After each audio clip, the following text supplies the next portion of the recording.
और जानना है रुद्राक्ष के बारे में। ओके। क्योंकि आई थिंक लोग अब जानने लगे रुद्राक्ष सिर्फ शंकर भगवान के साथ एसोसिएटेड होते हैं। आई डोंट इवन थिंक कि लोग जानते हैं कि ये एक यंत्र भी है। पहले तो यंत्र शब्द समझाइए विद रिस्पेक्ट टू तंत्र, ओके। और फिर रुद्राक्ष के बारे में ज़्यादा जानते सो यंत्र, मंत्र, तंत्र, ये 3 चीज़ें होती हैं, ठीक है। जो यंत्र है ये एक टूल या तो आप बना सकते हो या नेचर ने आपको बनाकर दिया है, जिसमें एक higher form of energy store होती है, जिसको आप यूज़ कर सकते हो अपने लिए, अपनी स्पिरिचुअल हाइट्स पे जाने के लिए, या फिर आपकी कोई प्रॉब्लम चल रही है उसको, इवन हेल्थ इश्यूज जो चल रहे हैं उसको सॉल्व करने के लिए आप इनका यूज़ कर सकते हैं। अभी रुद्राक्ष की अगर मैं बात करूँ सो इंटरेस्टिंग है कि कल मैं सोच रहा था कि क्या बात करूँ रुद्राक्ष के लिए, ठीक है। ऑलरेडी बहुत सारी बातें हो रखी हैं, मैं ऐसा क्या नया बता दूंगा। सो बहुत सारे डाउट चल रहे थे कि जस्टिस कर भी पाऊंगा या नहीं कर पाऊंगा इस टॉपिक के साथ। तो मेरे अंदर से एक आंसर आया कि be honest, just be honest, और honesty is the pure form of surrender. And when you surrender you feel आनंद होता है आपको कि अभी कुछ ऐसे खींचना नहीं है, ठीक है, let it go. Surrender is also, जब आप सरेंडर करते हो तो आप एक्सेप्ट कर लेते हो खुद को, सिचुएशंस को। सो कल रात के बाद से मुझे बड़ा लाइट फील हो रहा है कि whatever I know I will share with people. Rudraksha से रिलेटेड कहाँ मिले, कैसे मिले, क्या क्या होता है। सो यहाँ से आया। अब रुद्राक्ष जिसको नहीं पता उसके लिए इट इज़ 2 छोटे छोटे शब्दों से एक बड़ा शब्द बना है, रुद्र प्लस अक्ष। यानी कि रुद्र मतलब भगवान शिव, अक्ष मतलब आइज होता है या फिर टीयर ड्रॉप्स होता है। तो भगवान शिव की आँख, तीसरी आँख, या फिर भगवान शिव के आंसू। इसका रेफरेंस हमें 18 पुराणों में मिलता है। हमें जेम स्टोन्स का उतना रेफरेंस नहीं मिलता है पुराणों में जितना हमें रुद्राक्ष का रेफरेंस मिलता है, और ये हर जगह। और शिव पुराण में तो बहुत ज़्यादा, फिर एक गर्ग संहिता है, पद्म पुराण है, और यहाँ पर भी हमें रुद्राक्ष मिलता है। देवी भागवतम, रुद्राक्ष की महिमा यहाँ पर भी है। और इतनी महिमा है कि रणवीर, आप यहाँ पे इवन ये भी लिखा है कि अगर पशु भी रुद्राक्ष पहने ना तो भी शिवलोक जाएगा। आपके मरते समय अगर आपकी बॉडी को रुद्राक्ष टच कर रहा था तो भी आप शिवलोक जाएंगे। अगर आप नॉनवेज खाते हैं, आप अल्कोहलिज्म है, देवी भागवतम में एक श्लोक है कि ऐसे लोगों को ज़रूर पहनना चाहिए, उनकी आदतें छूट जाती हैं। एंजाइटी, ओवरथिंक, हर एक चीज़ के लिए रुद्राक्ष बना है, पहनना चाहिए और हर किसी को पहनना चाहिए। तो 2 कहानियाँ मिलती हैं रुद्राक्ष से रिलेटेड। एक है कि भगवान शिव ने जब मानव की पीड़ा देखी, दुख देखा, दर्द देखा, cycle of birth and death देखा, सो उन्हें बहुत ज़्यादा दुख महसूस हुआ, कंपैशन फील हुआ, और उनकी आंखों से आंसू गिरे, जो कि हिमालयन रीजन के आसपास गिरे, और यहाँ पर रुद्राक्ष के पेड़ निकले। और एक कथा हमको मिलती है देवी भागवतम में कि त्रिपुरासुर नाम के राक्षस थे, और भगवान शिव ही उनको खत्म कर सकते थे, तो उन्हें एक वेपन चाहिए था जिसका नाम था अघोर अस्त्र। उस अघोर अस्त्र को मैनिफेस्ट करने के लिए भगवान शिव ने खुली आंखों से हजारों साल तपस्या की, और फिर जब आंखें बंद करी तो टीयर ड्रॉप्स गिरे हिमालयन रीजन के आसपास, और यहाँ पर रुद्राक्ष के पेड़ निकल कर आए।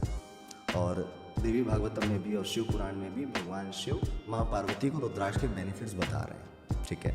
रुद्राक्ष से मेरा जो संबंध बना था वो आई थिंक क्लास 7th में था। सो मेरे जो ग्रैंडफादर थे वो एक रुद्राक्ष पहनते थे, और बाद में मुझे पता चला वो गणेश मुखी रुद्राक्ष था। यू कैन सी, ये देखो, ओह वाह, ये गणेश जी का ट्रंक, ये नेचुरल फॉर्म में अवेलेबल होता है, ठीक है। तो ये ग्रैंडफादर पहनते थे, फिर पापा भी नेपाल वगैरह काफ़ी ये गए। मैं जानता भी नहीं था कि इतने टाइप के होता। हाँ, ये, और इसमें से कुछ नकली हैं, ठीक है, क्योंकि रुद्राक्ष के साथ अनफॉर्चुनेटली एक आता है कि असली है कि नकली है, ठीक है। सो आई थिंक मैं उस पर अपनी रोशनी ज़रूर डालूंगा, ठीक है। एंड सो वहाँ से मेरा रुद्राक्ष से कनेक्शन स्टार्ट हुआ। तो उसके बाद जब हमने अरुण पंडित स्टार्ट किया था तो फिर एक नीड एस्ट्रोलॉजिकली भी हमें देखने को मिली कि पीपल आर वेरी अफ्रेड कि हमें नकली ना मिल जाए, और बहुत कॉस्टली है लोगों के लिए। और फिर हम गए कि कहाँ होता है रुद्राक्ष। कितना कॉस्टली होता है? जैसे 21 मुखी रुद्राक्ष है तो it will around 70 to 80 lakh. It can go to 1 CR also. वो जेब कितनी गर्म है और बेचने वाला कौन है, खरीदने वाला कौन है, उस पर डिपेंड करता है। वेरी रेयर रुद्राक्ष, वेरी एक्सपेंसिव रुद्राक्ष। और अगर 21 मुखी आपके पास है तो फिर वो जनरेशन्स में पास ऑन होता है। दादा ने खरीदा था तो पापा को देंगे, पापा अपने बेटे को देंगे, और ऐसे पास ऑन होता है वो रुद्राक्ष। पहनने के क्या रूल्स होते हैं? पहनने के रूल्स 2 तरह की चीज़ है। एक तो तरीका कि हाउ टू वियर अ रुद्राक्ष, फिर एक है how to maintain a rudraksha, और उसके बाद है कि डूज एंड डोंट्स, क्या करो क्या ना करो। सो पहले तो पता होना चाहिए कि कौन सा रुद्राक्ष पहनना है आपको। सो आई थिंक थोड़ा सा इस पर हम बात करें कौन सा रुद्राक्ष पहनना है। तो एस्ट्रोलॉजिकली आप चूज़ कर सकते हो अपना रुद्राक्ष, और I think this is the right time. एक मेथड है जो आज तक मैंने कभी रिवील नहीं किया है, ठीक है, कि how you can choose your rudraksha for manifestation. And अगर आप वो रुद्राक्ष पहनते हो जो आपके लिए बना हुआ है, तो आपकी मैनिफेस्टेशन बहुत जल्दी काम करती है वो रुद्राक्ष की एनर्जीज की हेल्प से। सो जो 11th हाउस है कुंडली में, that house is a house of desire and desire fulfilment. 11th house का लॉर्ड जिस नक्षत्र में बैठा है, उस नक्षत्र के लॉर्ड का रुद्राक्ष आप पहनो, तो आपकी मैनिफेस्टेशन जल्दी होने लग जाती है। 11th हाउस का लॉर्ड किस आई नक्षत्र? थिंक अब वी नीड स्क्रीन।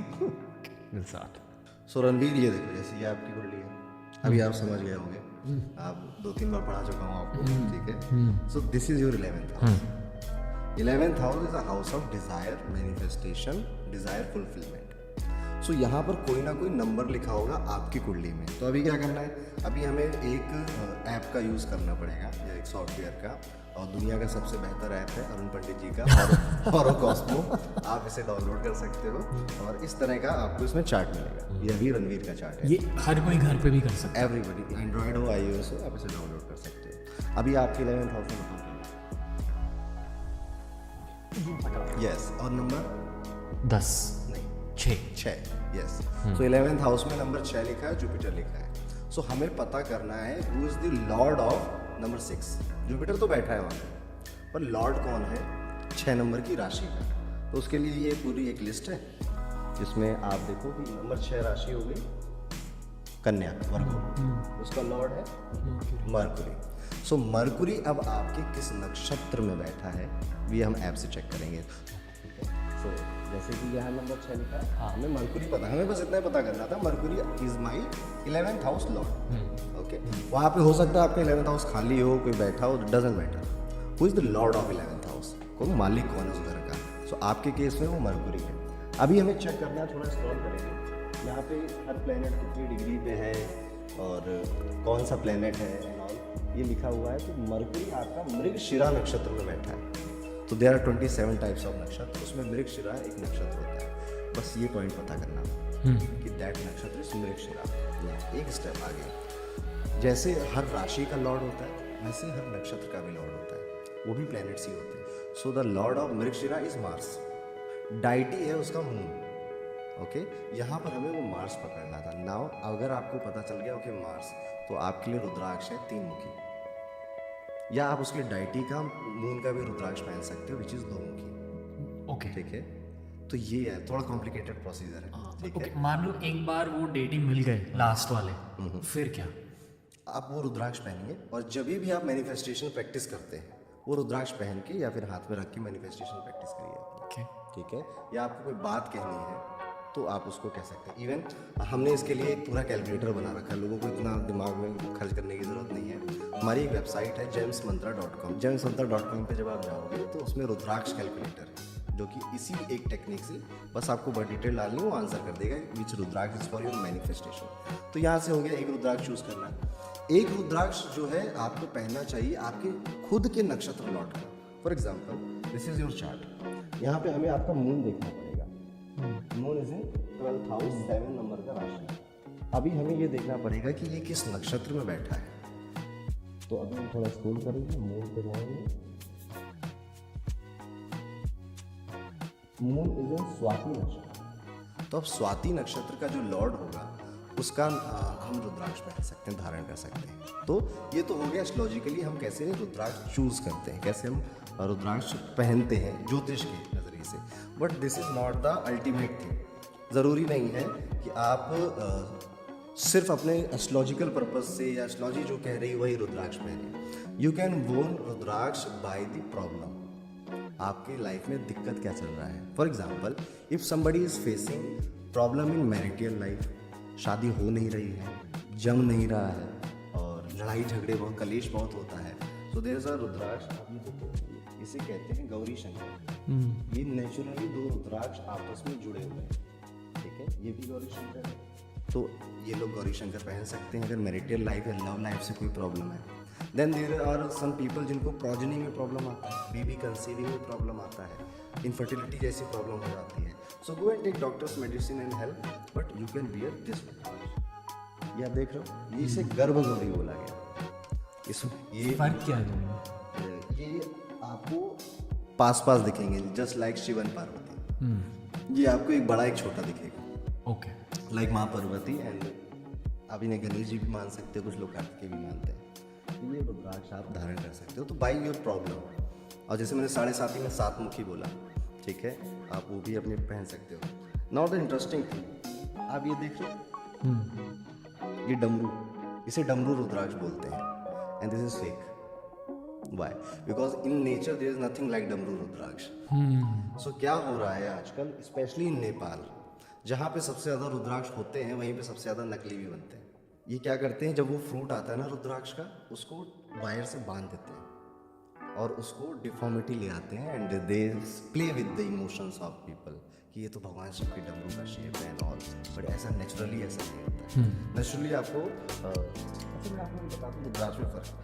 ये दोनों 5 मुखी हैं, कोई फ़र्क दिख रहा है आपको? एक डार्क है, एक लाइट है, और छोटा बड़ा.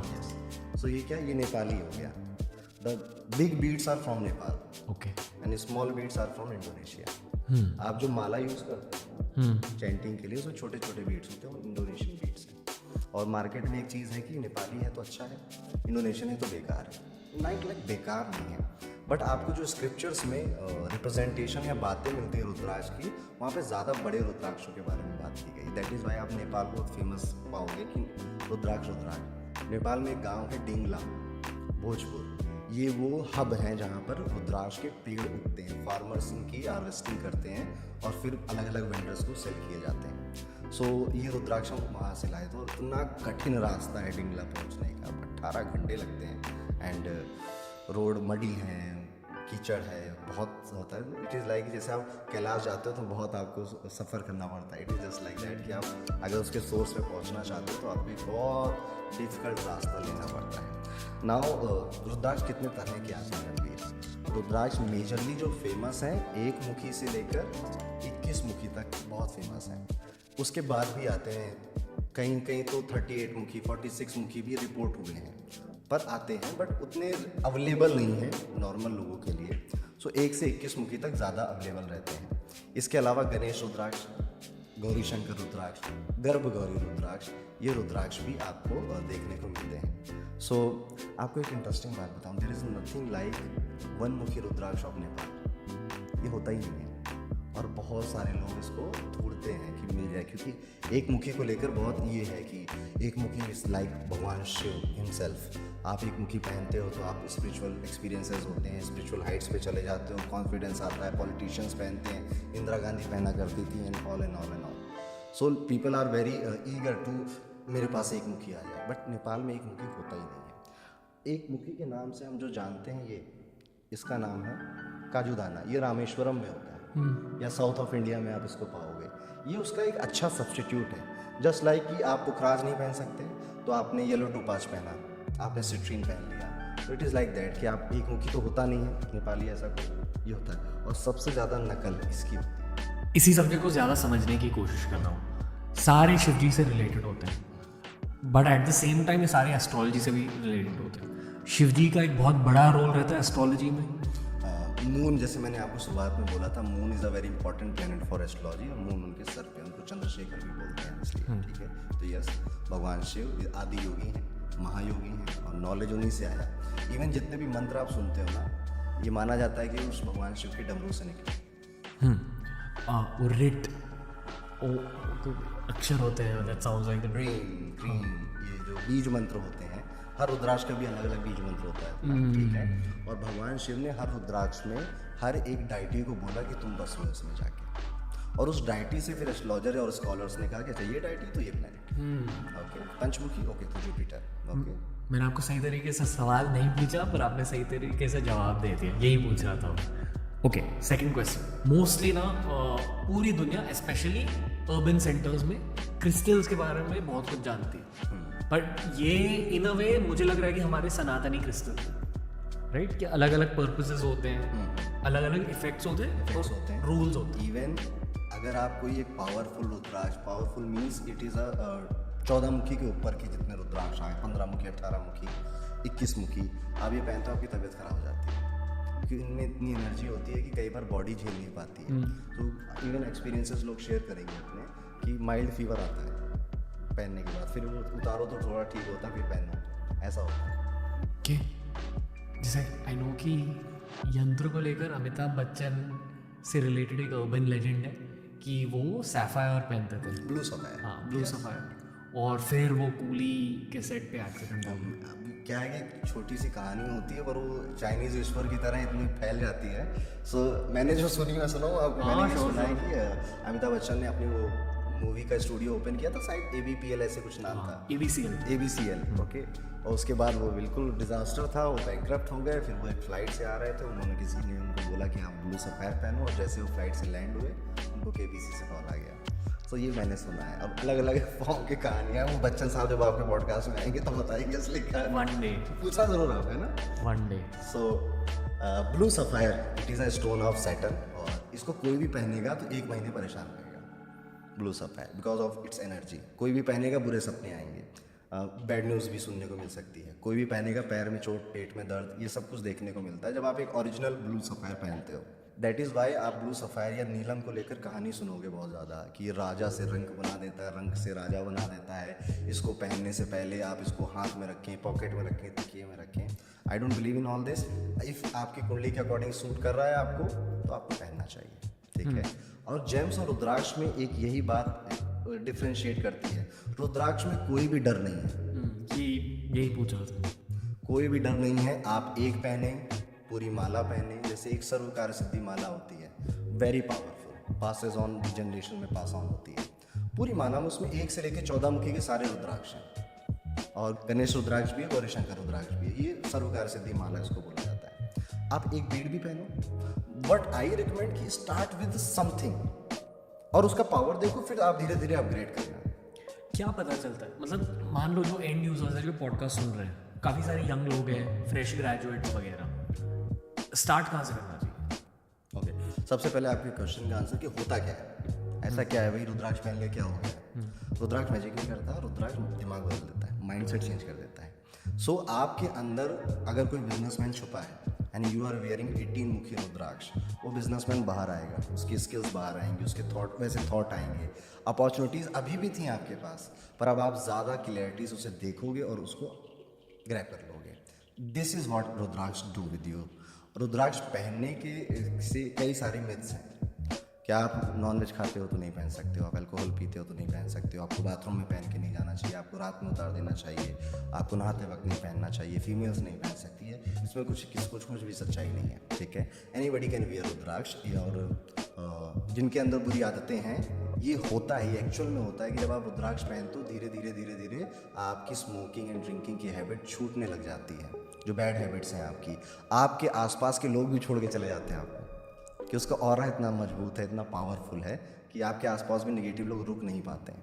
और फीमेल पहन सकती हैं, बच्चे पहन सकते हैं, बूढ़े पहन सकते हैं। So anybody can wear. Even ये भी कहा गया कि इसके लिए कोई स्पेशल पूजा करने की भी ज़रूरत नहीं है आपको, जस्ट जैसे वो फ्रूट गिरा और आप उसे पहनो। और इसको अच्छे से अगर मैं समझाना चाहूँ, आपने आम खाया रणवीर?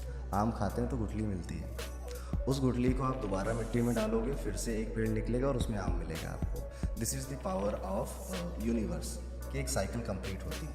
ऐसा ही रुद्राक्ष में होता है। भगवान शिव के आंसुओं से आया एक बीज है, ऐसा बीज है जिसके अंदर और बीज होते हैं। इसको जब आप पहनते हो तो आपके अंदर रुद्राक्ष पैदा होता है, यानी आप अपने अंदर की जो काम ऊर्जा जिसे हम बोलते हैं, जिसे हम बेबी प्रोड्यूस करते हैं जिस ऊर्जा से, वो आपके सहस्त्र चक्र तक जाती है और आप एक इनलाइटन या फिर मैं कहूँ स्पिरिचुअल बीइंग में डेवलप होते हैं। तो ये पूरी साइकिल है। आप रुद्राक्ष के बीज को मिट्टी में डालो, दूसरा पेड़ निकल आएगा, फिर से वही बीज निकलेगा। तो इट इज़ अ साइकिल। रुद्राक्ष इसको रिप्रेजेंट करता है रुद्राक्ष। और ये एक ऐसा पेड़ है जिसमें अलग अलग तरह के फल निकल रहे हैं। आप कहीं नहीं सुनोगे कि आम के पेड़ पे कुछ दूसरे तरह का आम निकल गया। अगर एक अल्फांसो निकलता है तो सारे अल्फांसो हैं, पर रुद्राक्ष एक ऐसा पेड़ है जिसमें 5 मुखी भी निकल रहा है, 21 मुखी भी उसी पेड़ में निकल रहा है, 18 मुखी भी उसी पेड़ में निकल रहा है। मुखी मतलब ये फेसेस होते हैं, ठीक है। आप इसमें लाइन काउंट करो, होल्ड इट। कितनी लाइन्स दिख रही हैं आपको? 5। हाँ, तो ये 5 मुखी बोला जाएगा। और अगर अभी हम इसका एक्सरे करेंगे, ठीक है, एक्सरे कुछ इस तरह से दिखाई देगा। ये डेंटल एक्सरे होता है, जैसे हम दांतों का एक्सरे करवाते हैं उसी मशीन से इसका यूज निकाला जाता है। ये आप इसमें आपको क्या दिखेगा, आपको इसमें बीज दिखेंगे जो कि इसके अंदर है रुद्राक्ष के। सो ये इस रुद्राक्ष का एक्सरे है 14 मुखी का, ठीक है। तो इससे असली नकली का खेल ही यहीं पे खत्म हो जाता है। इफ रुद्राक्ष इज फेक है रुद्राक्ष, तो उसके अंदर इस तरह की आपको कैविटीज नहीं दिखेंगी कि उसके अंदर बीज है, क्योंकि प्लास्टिक से बनता है। और मैं क्या करूँ, ऐसे ऐसे धमाकेदार लोग हैं, क्या करते हैं, मैंने रुद्राक्ष पैदा हो रहा होता है तो धीरे धीरे बढ़ता है। पहले ये ग्रीन होता है, फिर ब्लू होता है, फिर डार्क ब्राउन होता है। तो ऐसा भी बहुत कम पेड़ों में दिखाई देता है कि किसी फ्रूट के साथ ऐसा कलर चेंज हो रहा है। What will they will do कि इसको छोटे में ही प्लग कर लेंगे और इसके 4 जो लाइनें हैं इसको रब कर देंगे और एक लाइन दिखेगी आपको और कह देंगे एक मुखी है। ये नेचुरल एक मुखी रुद्राक्ष है और होगा ये 30-40 रुपए का, बेचेंगे आपको 1 लाख में, 5 लाख में, जो भी उनका मन करेगा। सो ये होता है। कॉर्क से बनते हैं रुद्राक्ष, कॉर्क को कलर कर दिया जाता है। एमसील से रुद्राक्ष बनाए जाते हैं। तो क्या होता है कि मोल्ड होता है, उसमें मोल्ड लगा देते हैं एंड उसको रंग करके आपको दे देते हैं। एंट्री पॉइंट क्या होना चाहिए फॉर एंड कंज्यूमर्स जो पहली बार सुन रहे हैं? मैं भी ऑनेस्टली पहली बार सीख रहा हूँ इन सब चीज़ों के बारे में। सो किसको कौन सा पहनना चाहिए? हाँ, मतलब इज देयर जनरल एडवाइस या हर किसी को चार्ट देखकर ही चुनना चाहिए रुद्राक्ष? मैं कहूँगा कि अगर आपको कुछ नहीं पता तो everything is okay with your life, go with the chart. ज्योतिष क्या कह रहा है, ठीक है। आप अपने नक्षत्र लॉर्ड का पहनो और अगर आप मैनिफेस्टेशन में हो, आप बिलीव करते हो मैनिफेस्टेशन में, तो आप अपने 11th हाउस जो हमने टेक्निक बताई वो पहनो। इसके अलावा वियर विद योर प्रॉब्लम्स। कुछ नहीं पता, सब कुछ ठीक है, वियर 7 मुखी रुद्राक्ष और 5 मुखी रुद्राक्ष। 99% रुद्राक्ष इन दिस वर्ल्ड इज 5 मुखी रुद्राक्ष। हर सनातनी को ये करना चाहिए? यस, हर सनातनी, नॉट ओनली, ये भी एक मिथ है कि only Hindu can wear a rudraksha, anybody can wear a rudraksha, ठीक है। It is a blessing of lord Shiva, कोई भी इसको पहन सकता है, सिर्फ सनातनी या हिंदू में ये चीज़ रुकी हुई नहीं। अगर मुझे पहनना है, is it okay if I just keep it in my pocket?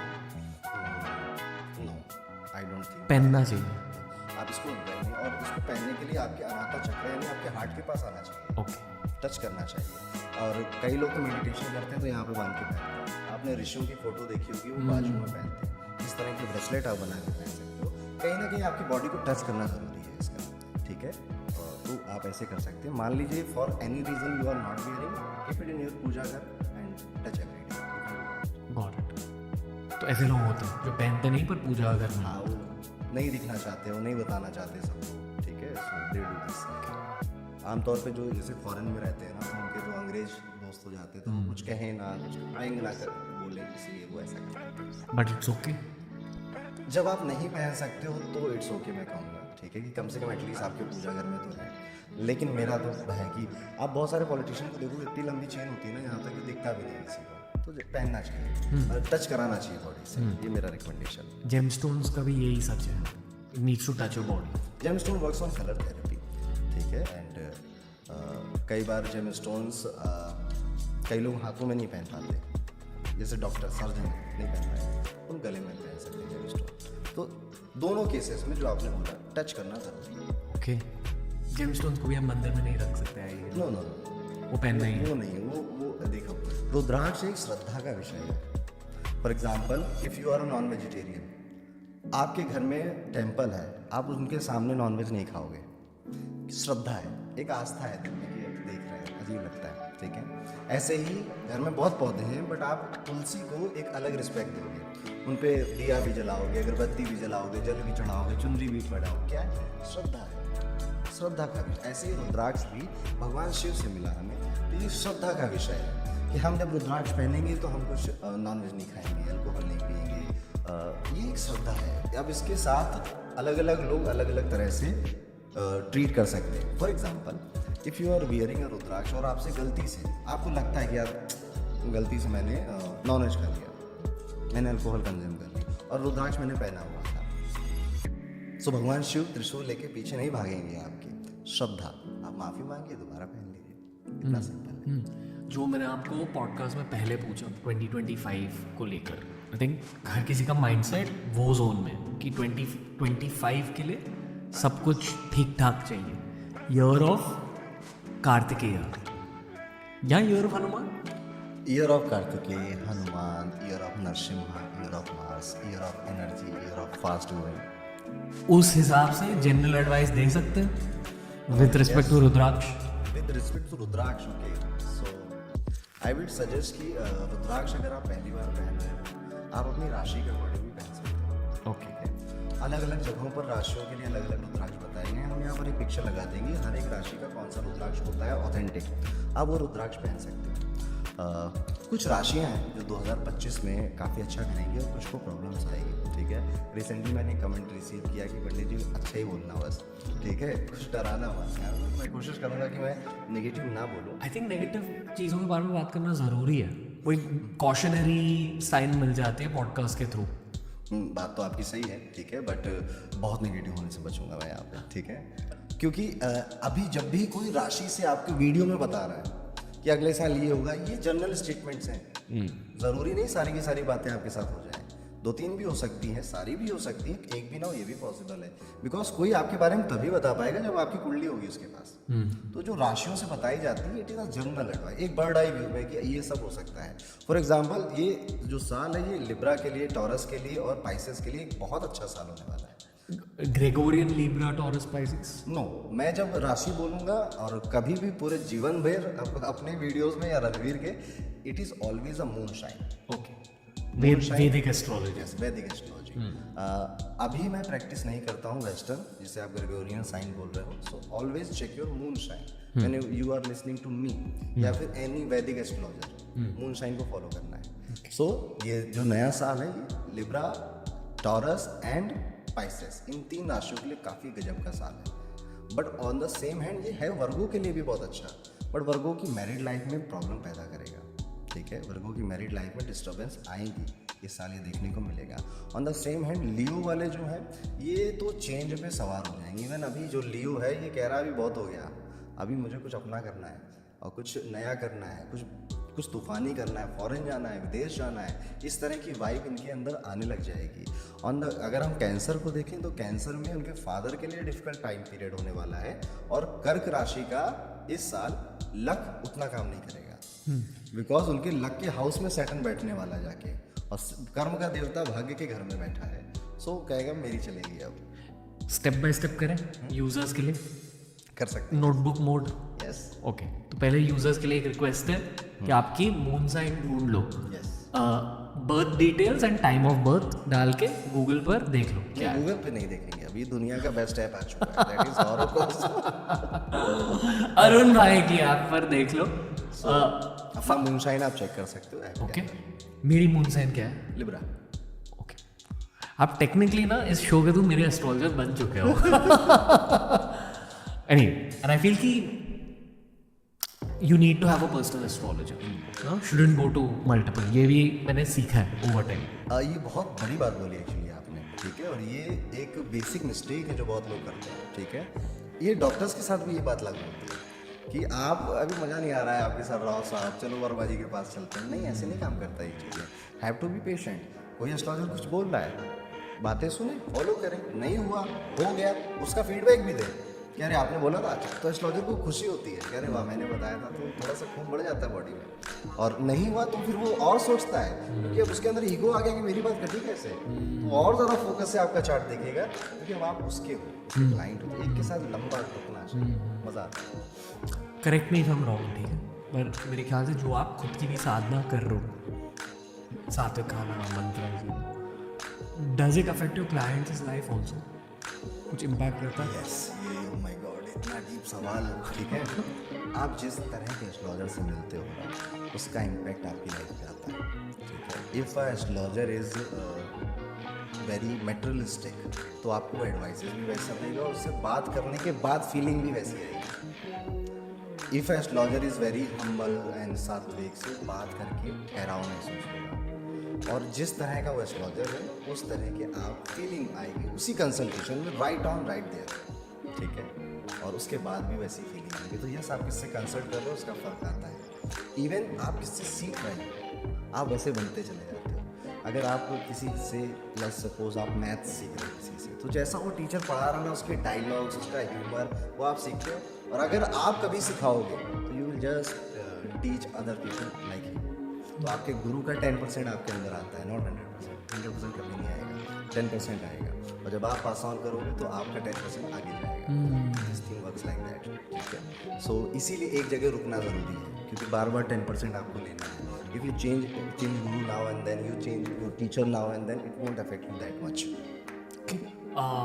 खुद का एस्ट्रोलॉजर सिलेक्ट कैसे करना चाहिए?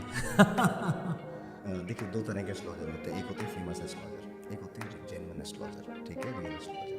सो यहाँ पे फ़र्क करना ज़रूरी है एक्चुअली।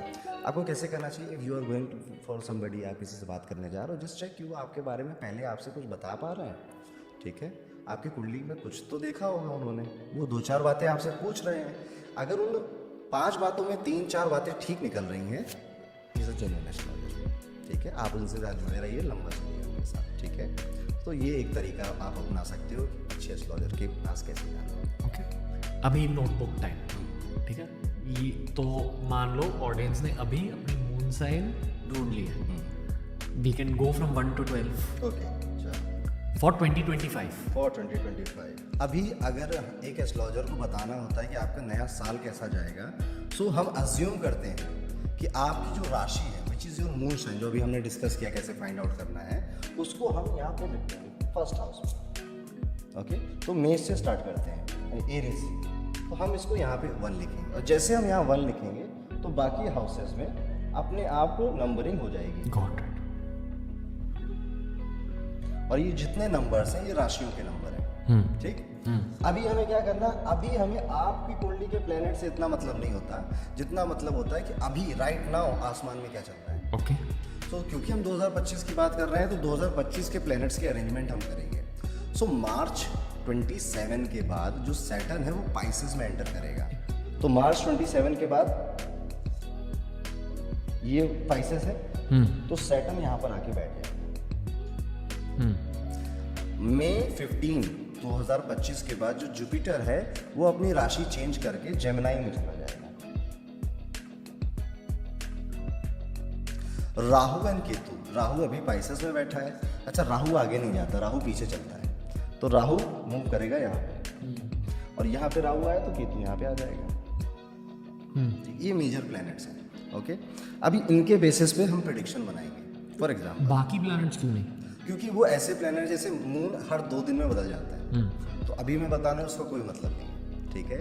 और सन एवरी मंथ चेंज होता है। मतलब ये पूरे साल के लिए आप कह रहे हो, we consider these 4? Yes, these for whole year. Okay, ठीक है, स्टार्टिंग फ्रॉम मार्च पूरे साल।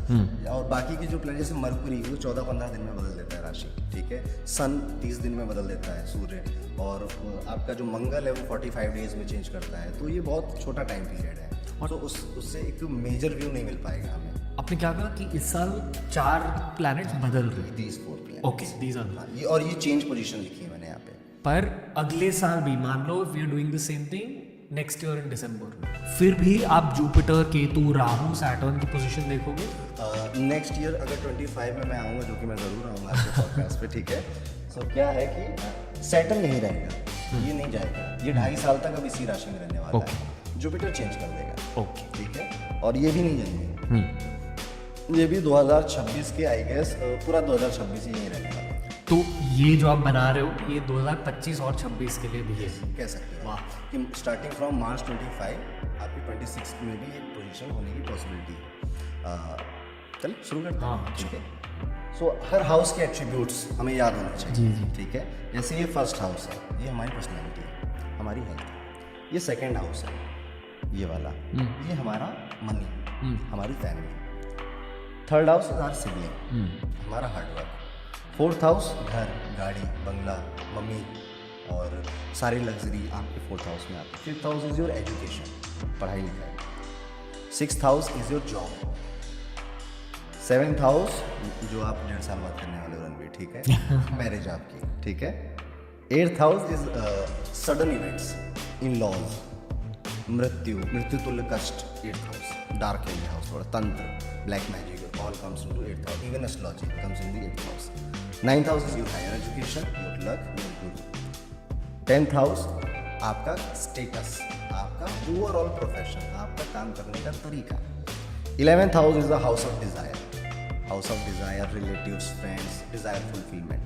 12th हाउस जो है ये फॉरेन ट्रैवल एंड इन्वेस्टमेंट है, एक्सपेंडिचर है, 12th हाउस है। तो ये हमें हाउसेस के सिग्निफिकेंस पता होने चाहिए। अभी ये हम बात कर रहे हैं मेष राशि वाले जातकों के बारे में।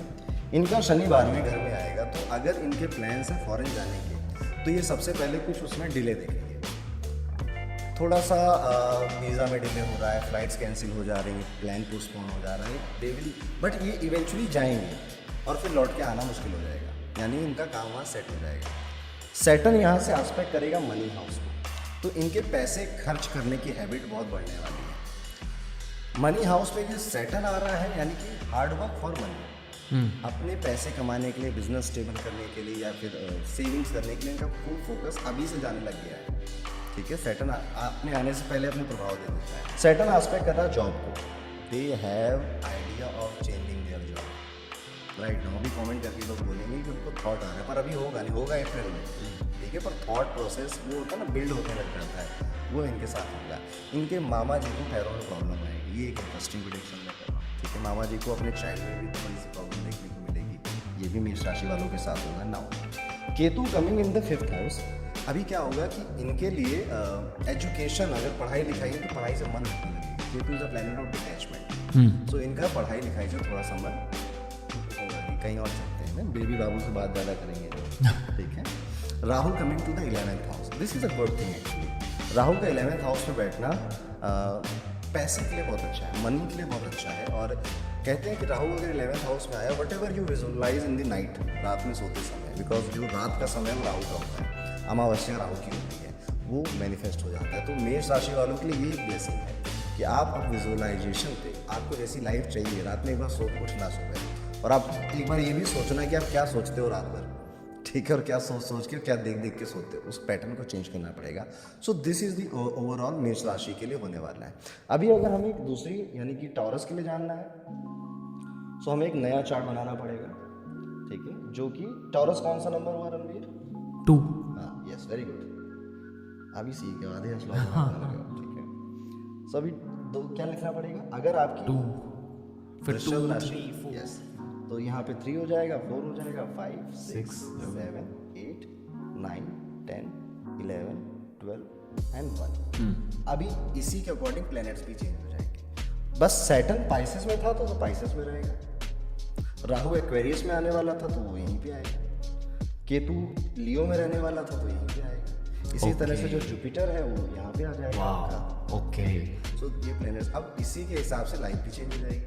ओके, फॉर एग्जांपल अब जो वृषभ राशि के लोग हैं, इस साल वो पाएंगे कि उनके दोस्त उनको छोड़ के जाएंगे, उनके अब वो रिलेटिव से ज़्यादा फ़ोन पे बातें नहीं करेंगे, और जो दोस्त जिनको बहुत अच्छा समझते हैं, इज़ अ गुड पॉसिबिलिटी कि एक न्यूज़ आ जाए कि वो आपकी बैक बिचिंग करते थे या बैक बाइटिंग करते थे। यहाँ से सैटर्न का 3rd एस्पेक्ट उनके लगन पे जाएगा।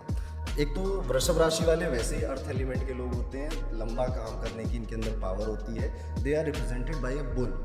पहले ये किसी को छेड़ते नहीं हैं, इनको छेड़ो तो छोड़ते नहीं हैं। सो अभी क्या है, ये सैटर्न का प्रभाव 1st हाउस में आने, चीज़ें स्लो होती हैं, धीरे धीरे होने लगती हैं, तो यहाँ पे इनके पेशेंस का चेक होगा। इनको अपने जो आउटर लुक है उसको चेंज करने की बड़ी रिक्वायरमेंट फील होगी कि हाउ आई लुक, मुझे थोड़ा जिम जाना चाहिए, थोड़ा सा जॉ लाइन बनानी चाहिए, थोड़ा सा बियर्ड ऐसे करना चाहिए, या अपना वार्डरोब चेंज करना चाहिए। इस तरह की चीज़ें ये एक्सपीरियंस करने लगेंगे। If somebody is planning for a baby and taurus राशि है, तो थोड़ा सा डिले भी देखने को मिलेगा बेबी में, because Saturn is aspecting your baby house also. ठीक है, Saturn is aspecting your 8th house. तो अभी ये जो वृषभ राशि वाले हैं ये इसीलिए देख रहे हैं ये पॉडकास्ट, क्योंकि सैटर्न इनके 8th हाउस पे एस्पेक्ट कर रहा है। शनि और एस्ट्रोलॉजी का बहुत बड़ा नाता है, तो ज्योतिष में दिलचस्पी जगाने का ये काम करेगा। But this year is very good for their money, क्योंकि मनी के हाउस में अबंडेंस और एक्सपेंशन का प्लैनेट आ गया है, विच इज़ जुपिटर। तो जुपिटर इनके पैसों के लिए ठीक है, इसलिए मैंने शुरुआत में बोला था कि इनके लिए मनी के लिए ये साल बहुत अच्छा है वृषभ राशि के लिए। इवन 2024 से भी बहुत ज़्यादा अच्छा होगा।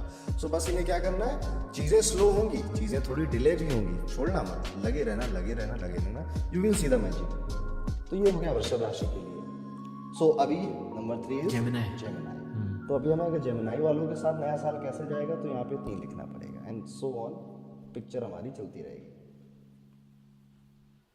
मून साइन और सन साइन के बीच मैथमेटिक्स होता है क्या? हाँ जी। फॉर एग्जाम्पल अगर किसी का यहाँ पे मून बैठा है हाँ। तो हम कहेंगे इसकी मून साइन पाइसेस है। हो सकता है कि इसका सन यहाँ बैठे तो हम कहेंगे सन साइन इसका वर्गो है। नहीं, बट जैसे मेरी सन साइन जेमिनी है, विच इज ग्रेगोरियन, करेक्ट? आप जून में पैदा हुए हैं ना, इस वजह से। तो ऑटोमेटिकली हर जेमिनी की मून साइन लिब्रा होती है? नहीं, ऐसा नहीं है, ऐसा बिल्कुल भी नहीं है, ठीक है। That can be different. आपका मून साइन, क्योंकि देखिए अभी इसमें स्पीड देखिए, सूर्य जो है वो 1 महीना लगा रहा है एक राशि चेंज करने में। मतलब सूर्य यहाँ पे है तो उसे 30 दिन लगेंगे यहाँ पर पहुँचने, और इस 30 दिन में लाखों करोड़ों लोग पैदा हो जाएंगे, उन सब का साइन वही रहने वाला। बट दैट इज वाई जो हमारा पराशरी ज्योतिष है वो ज़्यादा वंडरफुल है, क्योंकि हम यहाँ पे मून को लेते हैं एज अ रेलेवेंट। मून अगर यहाँ पर है तो उसको सिर्फ 2.5 डे लगेगा यहाँ से यहाँ पहुँचने। ओके। तो आपका मून साइन चेंज हो जाएगा। तो दैट इज राइट। हो सकता है कि उस 1 महीने के टाइम पीरियड में करोड़ों लोग पैदा हों, पर दो दिन में सबकी राशि बदल जाएगी। और उनका मून साइन, मून साइन की बॉटम लाइन ये रहती है कि जो आपकी एक्चुअल पर्सनैलिटी है वो मून साइन से रिप्रेजेंट होती है। अगर मैं सही से बताऊं तो आप रिलेट दोनों चीज़ों से करोगे, सन साइन से साइन और से मून भी। साइन से। Sun sign is a bird eye, उसमें ज़्यादा जेनरिक बातें होती हैं, ज़्यादा जनरल बातें होती हैं। जैसे फॉर जेमिनी ये एयर एलिमेंट की राशि है, तो ये कैमरा, लाइट्स, माइक, लोगों से बातें करना, एक्सट्रोवर्ट पर्सनालिटी रखना, ये जेमिनी का नेचर है। पागल तो थोड़े से पागल होते हैं, ठीक है। ये इनको बातें करना आता है, इनको इनसे मिलो तो ऐसा एहसास करा देते हैं कि हो this person knows me for a long time, जब अभी अभी मिले होंगे। बट ये जेमिनी का नेचर है, ठीक है। और यहीं पे अगर आपकी जेमिनी हो गई सनशाइन, बट आपका एक्वेरियस आपका मून साइन लेट्स सपोज, तो दे आर मोर फिलोसफिकल, ठीक है। तो ये वाला भी मिलेगा आपको, वो वाला भी मिलेगा। और 75 तरह की चीज़ें होती है ज्योतिष में जो आपके नेचर को बताएंगे। आपका लग्न आपके बारे में बताता है कि किस तरह का लग्न है आपका। लग्न मीन्स फर्स्ट हाउस में कौन सा राशि है वो भी आपके। फिर एक चीज़ होती है D9 चार्ट, उसमें आपका लग्न क्या है वो भी आपके बारे में बताता है। इसीलिए कभी कभी जब आप सुनते हो ना कि कुंभ राशि वाले ऐसे होंगे, तो आप कुछ बातों से रिलेट करते हो, सबसे नहीं करते। रीज़न ये कि कुंभ का कुछ नेचर आपको मिला, हो सकता है आपका सनशाइन कुछ और हो, उसके भी तो कुछ कैरेक्टरिस्टिक्स आपको मिलेंगे। आपका लग्न कुछ और होगा तो उसके भी कुछ कैरेक्टरिस्टिक्स आपके अंदर आएंगे। तो इट वर्क्स लाइक दैट, ऐसे काम करता है। तो चलिए, अभी जेमिनी वालों के लिए जुपिटर आएगा फर्स्ट हाउस में, सैटर्न आएगा 10th हाउस में। Let's suppose Rahu and Ketu will come into these houses. अब इनको क्या होगा, सबसे पहले तो इनका इंटरकास्ट अफेयर बढ़ने की बहुत पॉसिबिलिटी है। रिलीजन, धर्म के अलावा किसी सेक्ट में दिलचस्पी लेना, ठीक है, कि ये काम कैसे करता है, इसके पीछे का लॉजिक क्या है, इसमें इसका इंटरेस्ट आएगा। प्लस बहुत लंबी दूरी की यात्राएं ये इस साल करने वाले हैं, फॉरेन जाने वाला, ये सारी चीज़ें करेंगे। Jupiter coming in your first house. Jupiter is a very heavy planet. वो जब आपके लगन में बैठता है ना तो आपको हैवी बनाता है, और आपको लीवर का या फिर आपको गॉल ब्लैडर का कुछ इशू भी हो सकता है if you are not working on your health. तो जुपिटर यहाँ पे थोड़ा फैट बनाने की कोशिश करेगा आपको। थायराइड अगर ऑलरेडी है तो शूट अप कर जाएगा। ये जुपिटर फर्स्ट हाउस में करेगा। But Jupiter coming in first house is a sign of abundance also. तो ये साल आपको अबंडेंट भी बना के जाए। अबंडेंट मतलब जो अभी नहीं है ना वो मिलेगा। अमीरी और मोटापा। जितने मोटे होंगे उतने अमीर होंगे। बट डोंट थिंक ये आपकी बात हो रही है, ठीक है। अभी सोचने लग गए थे ना कि जेमिनी है तो मेरी बात होगी, नहीं। जब यहाँ पे 8 नंबर लिखा जाएगा, सॉरी 7 नंबर लिखा जाएगा, आपका लिब्रा साइन है ना, तो आपकी बात हो रही है, ठीक है। और ऐसे हो गया। और अगर इंटरेस्टिंग प्रेडिक्शन देखें जेमिनी के लिए, Saturn coming in the profession house, तो क्या होगा, प्रोफेशन चेंज कराएगा। Saturn is a planet of change. अब बॉस से झगड़ा भी करा सकता है, या फिर आप अपने वर्क से कहोगे यहाँ पे मुझे ज़्यादा पॉसिबिलिटीज़ नहीं मिल रही हैं, मौके नहीं मिल रहे हैं, अपॉर्चुनिटीज़ नहीं मिल रही हैं, सो आई वांट टू चेंज। कुछ ना कुछ आपका मार्च के बाद आप ये फील कर, जितनी बातें मैं आपको बता रहा हूँ ये आप कुछ अभी फील करने लग जाओगे। आप कमेंट करके बताना, कुछ आप मार्च के बाद ही फील करोगे, ठीक है, ऐसा होने का। अभी सैटर्न यहाँ पे बैठकर आपके 4th हाउस को चेक कर रहा है, यानी कि मदर को घुटनों का दर्द, मदर को हड्डियों से रिलेटेड कोई पेन परेशान कर सकता है। सो मदर को अभी मूवमेंट करना स्टार्ट कर देना चाहिए। This is also a good indication कि दिस ईयर या तो ये नई गाड़ी लेने के बारे में सोचेंगे या किसी प्रॉपर्टी में पैसा डालने के बारे में ये लोग सोचने वाले हैं। केतु आपके 3rd हाउस में आएगा तो आपका सिवलिंग ऐसा हो जाएगा, थोड़ा रूहानी टाइप का, स्पिरिचुअलिटी के पॉडकास्ट ज़्यादा सुनेगा आपका सिबलिंग, उसको फिलॉसफी ज़्यादा पसंद आने लग जाएगी, वो हार्ड वर्क से थोड़ा दूर हटकर एक डिटैचमेंट वाली फीलिंग में आपका सिबलिंग आएगा, जो जेमिनाई अगर आपका है। और राहु 9th हाउस में मैंने आपको बता ही दिया। तो ये जेमिनाई के लिए कुछ बेसिक प्रेडिक्शंस हैं। अभी हम मूव ऑन करते हैं और कैंसर में चलते हैं। Cancer is represented by number 4। तो आपके फर्स्ट हाउस में यहाँ पे नंबर 4 दिखाई देगा। बहुत ज़्यादा भावुक लोग होते हैं, बहुत इमोशनल लोग होते हैं। ये चंद्रमा की खुद की राशि है, सो पानी की तरह है, फ्लो, इनका फ्लो आंसुओं से भी आता है। तो आप देखोगे, आप किसी कर्क राशि वाले से मिलोगे या कर्क लग्न वाले से मिलोगे, तो वो व्यक्ति बहुत इमोशनल मिलेगा।